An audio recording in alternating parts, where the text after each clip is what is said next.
Hello! We've had our trailer now for 3 years, spending up to 6 months in it each year.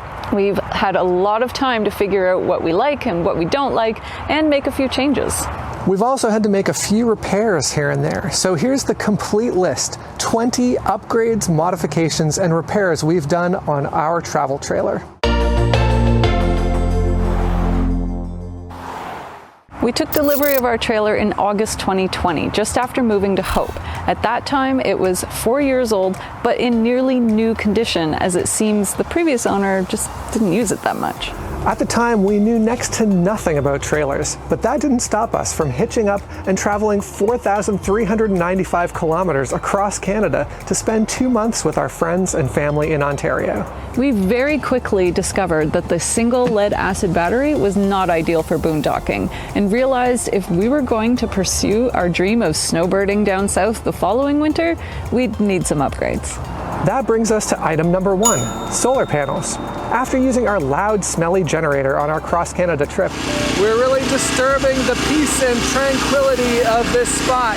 We decided it made a lot of sense to invest in solar panels. I installed 4 100-watt Renogy panels on our roof.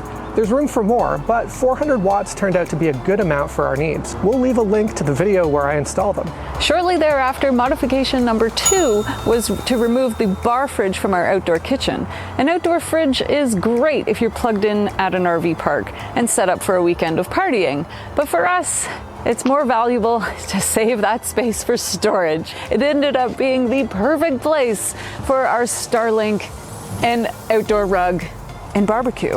Another early modification we made was for towing safety. Based on advice from a friend, item number 3 was to add a sway bar. I think this was a really good idea. It may have even saved us from having a major accident when we clipped an area of missing pavement in Baja and nearly flipped the trailer. Without the sway bar, it might have been much more difficult to recover. Tires, tires, tires. Number 4 is multiple items. We've replaced at least 4 tires. We basically just monitor them really carefully and replace them as necessary. There can be some benefits to replacing them all at once, but that would have meant us getting rid of perfectly good tires. We have a TPMS to monitor pressure and check the treads and condition often. Okay, so this one is not a common repair and completely my fault.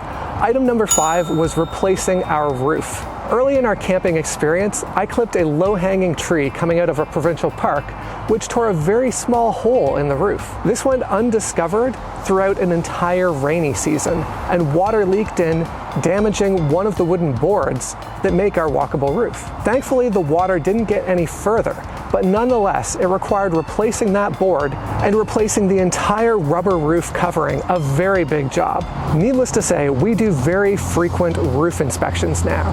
Number 6 was a minor security upgrade we did before going to Baja last year. Outdoor solar-powered motion security lights. These work great, and we highly recommend them. We'll have Amazon links for things like this in the description below. Here's another one that's completely my fault. In Baja, I decided that we had lots of clearance for a ditch that Mel didn't think we'd clear. Mel turned out to be right, and we bent one of our stabilizers pretty good. Since they were all in fairly rough shape, we replaced all 4, and we really like the new ones. They go up and down so smoothly now. And quietly too. And due to the near accident Jay mentioned earlier, number 8 was a major repair job to replace all of our leaf springs. The side where we hit the area of missing pavement had started to sag, and our local technician recommended replacing both sides at the same time, which made sense to us. And number 9, the final outdoor item, was the backup camera I just recently installed. This is one where we didn't realize what we were missing. It really enhances safety while driving, and especially if you're pulled over somewhere and want to be sure that you're clear to pull back out into traffic. And now let's have a look inside the trailer. Number 10 on our list is one of our first upgrades, which was to replace the thin, uncomfortable mattress that came with the trailer to a nice, comfy memory foam mattress. We had a spare from our last house and just cut a few inches off. It fits perfectly. Number 11 is an odd 2-in-1. When we took delivery of the trailer, it didn't have a toilet paper holder or a towel rack.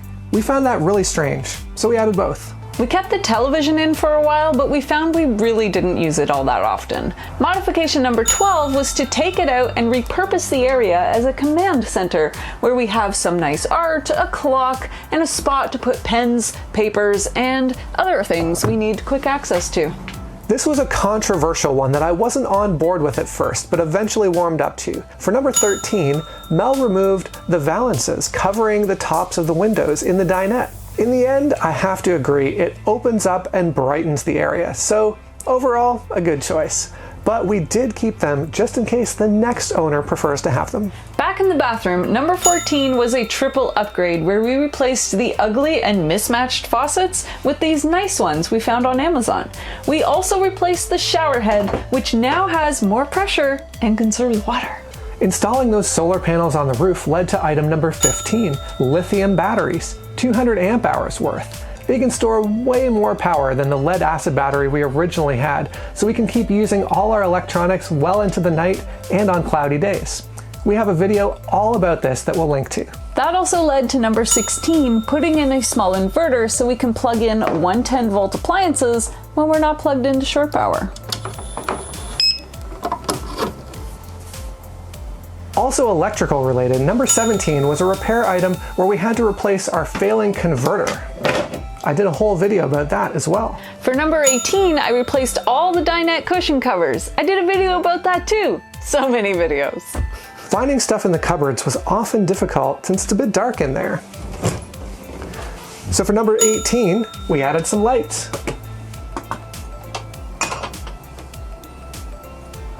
Number 19 was an upgraded door window. Our old one was frosted glass and let a lot of light in all the time, even in the morning when we were trying to sleep in.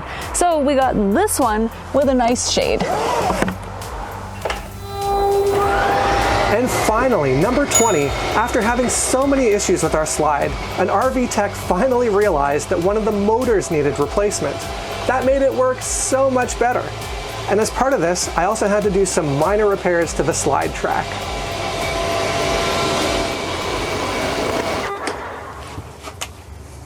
So there you have it, 20 things we improved, upgraded, and repaired on our travel trailer over the course of 3 years. Jump in the comments below to let us know what upgrades or repairs you've done to your rig, or if there's any you'd recommend we do next.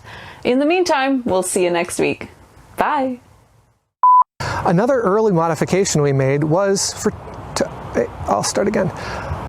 Modification number 12 was to make it... what? When we're not plugged into shore power. When we're plug. In the end, I have to agree. It opens up, also electrical related, failing converter.